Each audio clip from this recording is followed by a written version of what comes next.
When I was a kid, my stepfather asked me what I wanted to be when I grew up. A magician, I answered quickly, with worldwide clarity. He huffed at that answer. That ain't a job, son. Wearing makeup and doing a little dance at parties ain't a job to seek. Best start looking yonder.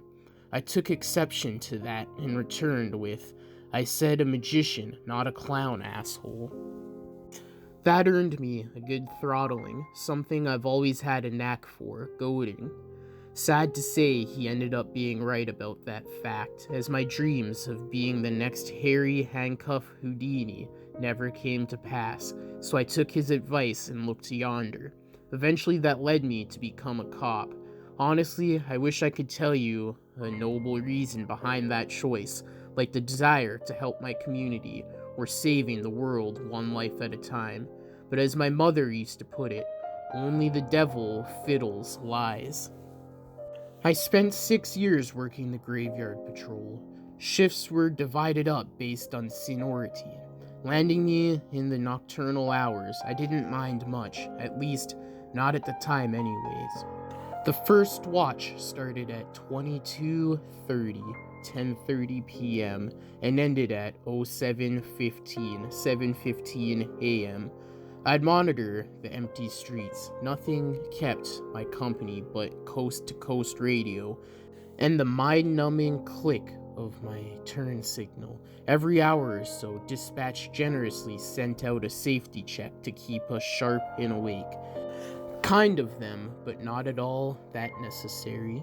Nothing far-reaching ever happened in Colby, much less at 02:30 in the morning. With a population of 5,500, crimes were low and life fairly slow-paced. Occasionally, petty crimes ran the gamut of traffic offenses, domestic disturbance, or underage drinking. In a town with little to offer its younger cliques, alcohol took precedence. We were as rural as Thomas County had to offer, halfway to everywhere. No tall trees or rolling hills, just blue skies kissing prairies. There's no place like home. At 2:45 in the morning, the soft robotic voice of dispatch radioed 213721 criminal trespass. Even before the details, I already had a hunch where I'd be heading. I pulled onto the interstate, pushed up to 70, and held it there as the town lights became sparkle dots in the rear view. At 15 minutes out, the silos of Windsor Mill grain elevators were inevitably visible. Once upon a time, the huge structures were used to stockpile grain, thousands by the bundle. But in an unforeseen tragedy, a fire ripped its way through the facility, killing 4 workers in the process. Left in financial ruin, the elevator was shut down and condemned, but not quite abandoned. Its old, charred skeleton still belonged to the owner, Ralph Windsor, the same man who had made the distress call tonight. The place had naturally become a beacon for tourists to explore and hoodlums to tag, so for Windsor, trespassing calls were typical. Despite his relationship with the place equating to a dead limb, he never stopped safeguarding his perished property. I pulled the cruiser onto the dirt path that sloped towards the fenced entrance. Ralph Windsor's hunched figure was waiting by his truck. He was a blurry man, face pitched with wrinkles, and a mat of hair that rested greasily over his scalp. "Evening, Ralph," I greeted, crunching up the gravel towards him. "Kid sneaking in the pool again?" He eyed me humorously and tweezed out another cigarette. A nasally twang guided his voice. "Something else, I reckon." I followed him through the gate and crossed the foregone lot. The silos stood in 15-foot clusters over us, enormous gravestones marred by a great blaze. Adjacent to them was the decrepit ruins of the warehouse. Its roof collapsed in thunder and the lower half reclaimed by nature. A breeze of rust-scented wind scraped my nostrils. The incident had brought to light some safety violations as well as poor evacuation measures. To this day, Windsor was never keen on those details, not even after questioning by the media. Despite pushing 83, he still had a firm farm-like stride. Cut a hole in my fence, probably on camera too. I heard him sneaking around the basement area. Figured it was just some little shits coming to tag. Nah, these were men hooting and hollering things down there I'd never heard in my life. A bunch of gibberish speak. We walked along the haggard north side of the silos and came to a gaping hole punched into the concrete, the entrance to the basement. How many would you say you heard? I asked him. 3, maybe 4 of them. I would have gone down there to scare him off, but his sun-dried face slackened. It sounded like there was a tussle, like they was fixing to hurt someone down there. Does it sound like they have weapons? Any gunshots? He shook his head and replied, not that I heard. I crawled through the hole, springing up a cloud of dust at my ankles. You head on home, Ralph. I'll take it from here. Whatever he muttered while walking off never reached me. Shining the flashlight ahead, I traced the graffiti-festooned walls. There was always more when I came here, like a new generation added to the mold. The passage to my left opened up to a wide concrete room lined with machinery. Ancient pulleys once used to hoist things up the silo's funnel, now caked in soot and grime, like a fossil's vertebrae. As I moved to inspect the area, a distant sound resonated from the shaft behind me. I followed after it, kicking up puffs of ash dust with every step. Even though I'd often been called to this place, it was still very easy to get lost in the tunnels that sank beneath the structures. It was like walking down a dark throat to a stomach that still smelled of fermented grain. Large patches of the walls were still smeared black from where the fires had eaten them. Cut off from the outside world, I was left in the muffled thud of my footsteps and excessive pounding sounds. Then something foul hit my nose, a putrid odor that changed the dark throat into a dark colon. I blew it out, clamping a hand over my mouth to keep my breath in. My light flickered, burning away the shadows until it settled on a shape slumped against the wall. A man. His neck was dropped and hanging at a bent angle. He was facing a room across from him as though he had collapsed backwards out of it and onto the wall. Judging by the blood behind his head, it was a nasty spiel. The hoodie he wore was peppered with holes, a knife handle still jutting out of one of them. Stab wounds, at least 6 of them. I realized then that this wretched odor I'd been smelling was coming from his bowels. Just as I moved to check him for signs of life, a loud thud came from the room he sat across from, only this time it was punctuated by a resounding wet crunch. Hands on my sidearm, I leaned over my shoulder and glanced inside the room. It was pitch black, and within the dimness, a figure's arms rose and fell violently. Another sound echoed, the squelching of something organic. I veered around the corner, gun drawn and flashlight, scratching the darkness. Police, hands up! Something heavy hit the floor. The figure drew back sharply and clambered away, a white face sheeted with blood. Please, the man whimpered, eyes bulging with panic.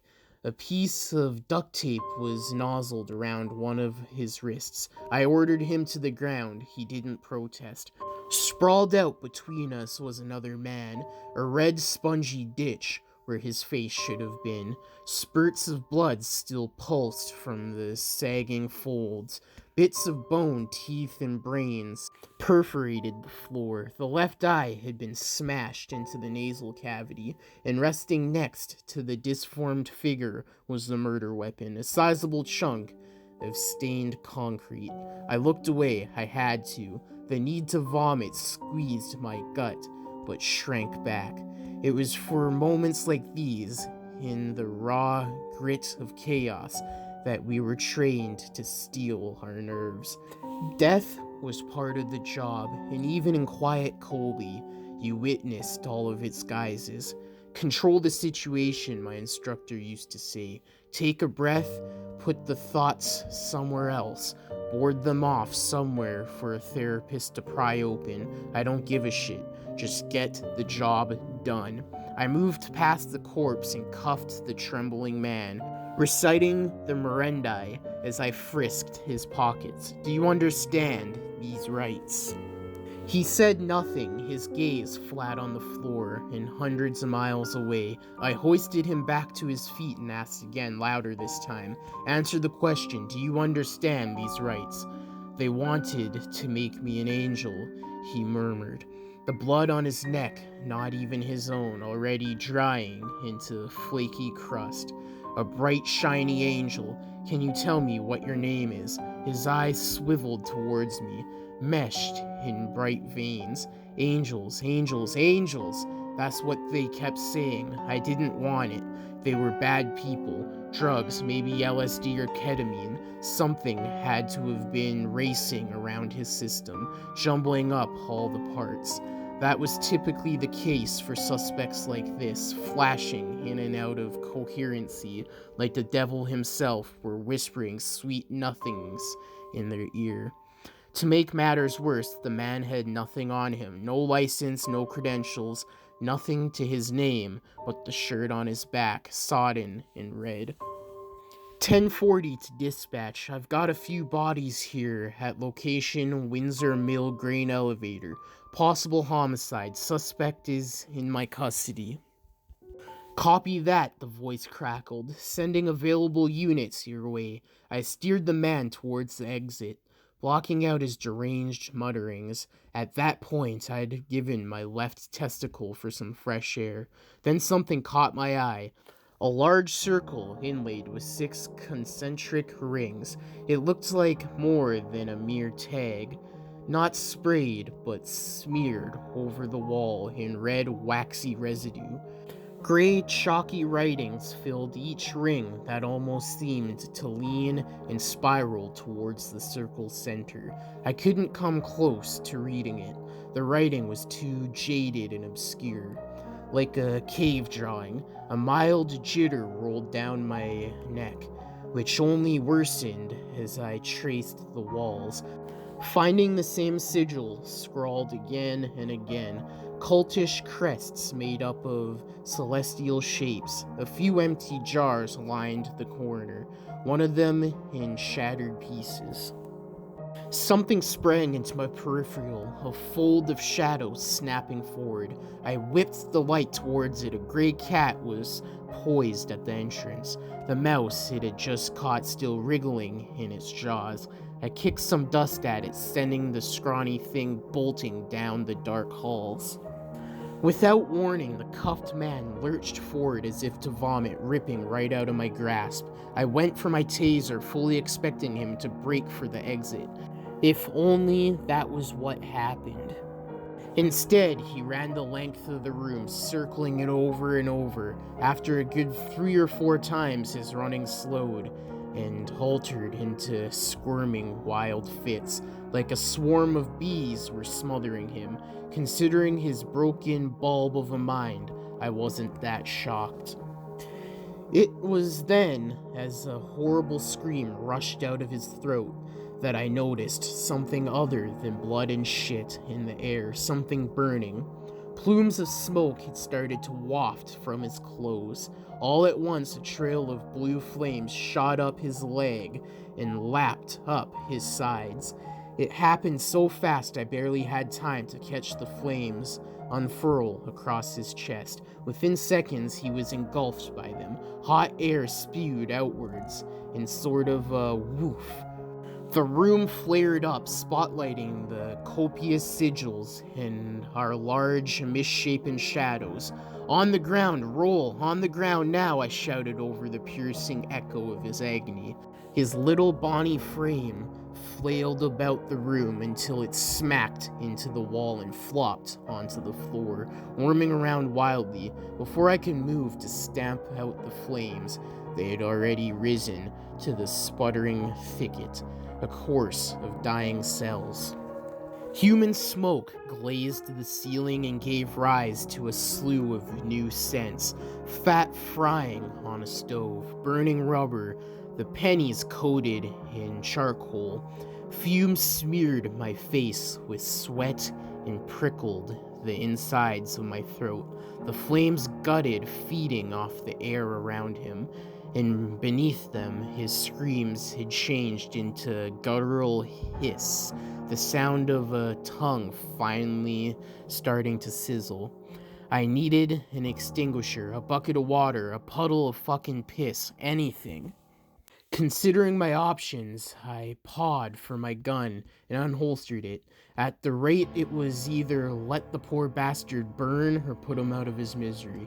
Already straining to make out the human shape within the blaze, I took aim, held my breath, and pulled the trigger. His body convulsed once for the first bullet and went limp after the second. I pried my eyes from the sight, realizing only then how much they hurt. There hadn't been any gas or substance drenched over his clothes, and no device in his pockets. It just happened. Poof. I needed air, a moment to let my wits fall back into place. Then he started to move again. At first I passed it off as his body curling into itself, like charred paper. No, the man rolled over, struggling to his knees, and stood back up. I was convinced the smoke had finally reached my brain and choked it.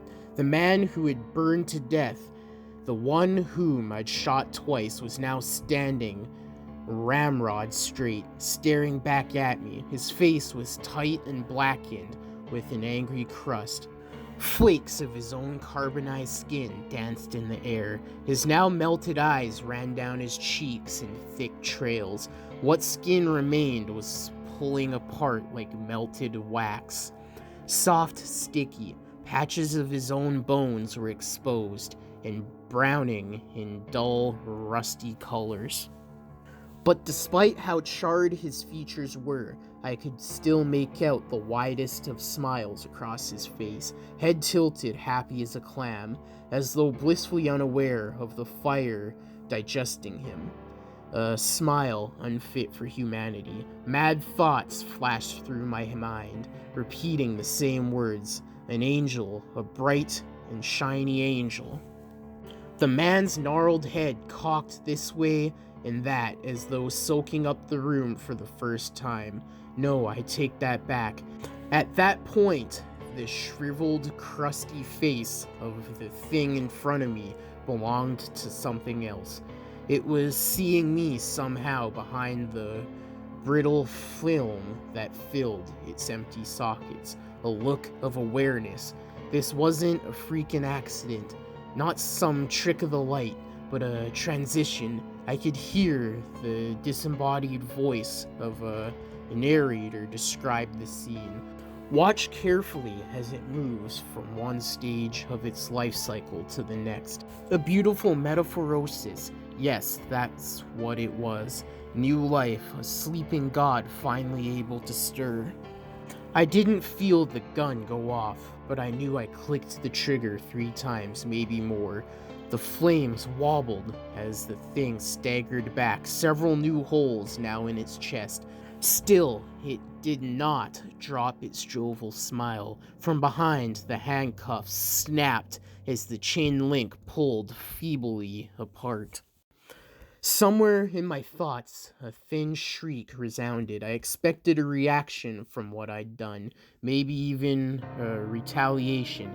Instead, the thing turned away from me and pulled its focus on the largest of the sigils at the back of the room.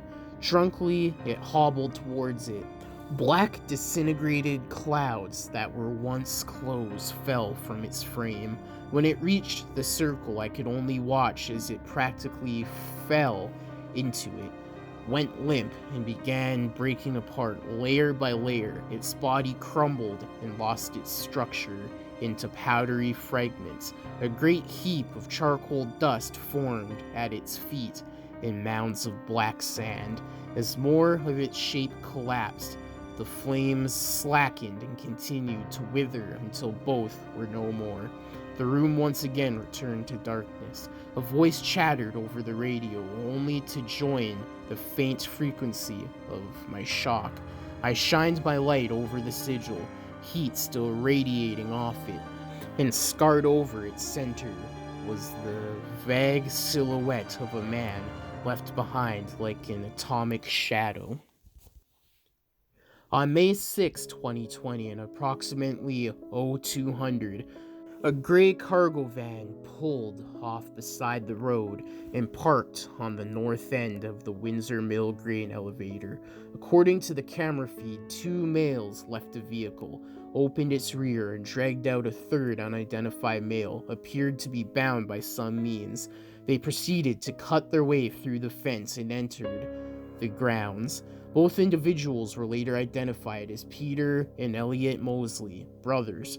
After their arrival at approximately 0245, Officer Tucker, was dispatched in reference to the disturbance. By the time I had arrived on the scene and located both suspects, they had succumbed to several injuries, one by several stab wounds, and one by a crushed skull from a slab of concrete. Both brothers were pronounced dead at the scene. A number of symbols were painted around the room, signifying some unknown ceremonial practice. It can be deduced that the third male broke free from his restraints and killed both men. I quickly secured the man, but was unable to question him, most likely due to the narcotics. Before I could bring him into custody by some unknown means, he had lit himself ablaze, perhaps by some sort of suicide. Suicide, that's what I called it in the report.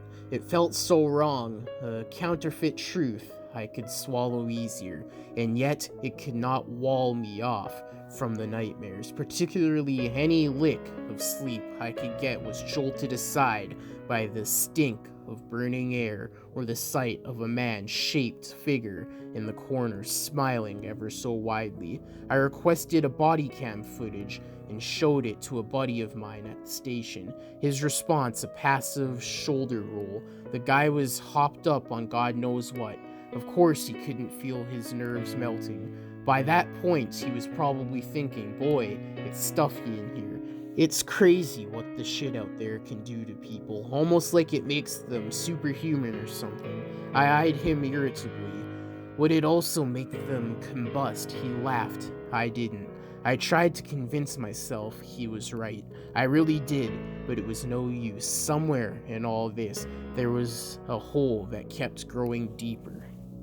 As I put in the request for a lateral transfer, my paranoia only worsened. I feared that whatever was inside that man, maybe something in the air, had also slipped into me, festering, waiting to ignite, a bright, shiny angel.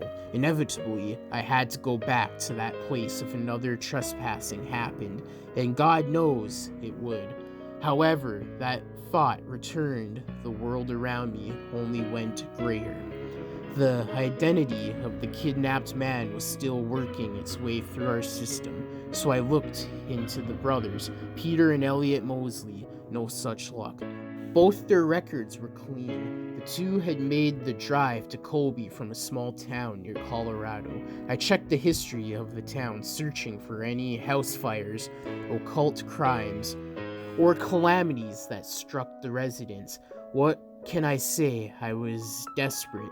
My search led me to an abandoned, burned-down church that rested on the outskirts of the community. Minuscule as it was a lead. I honestly didn't think I'd find anything in the old, rotten woodwork and splintered flooring.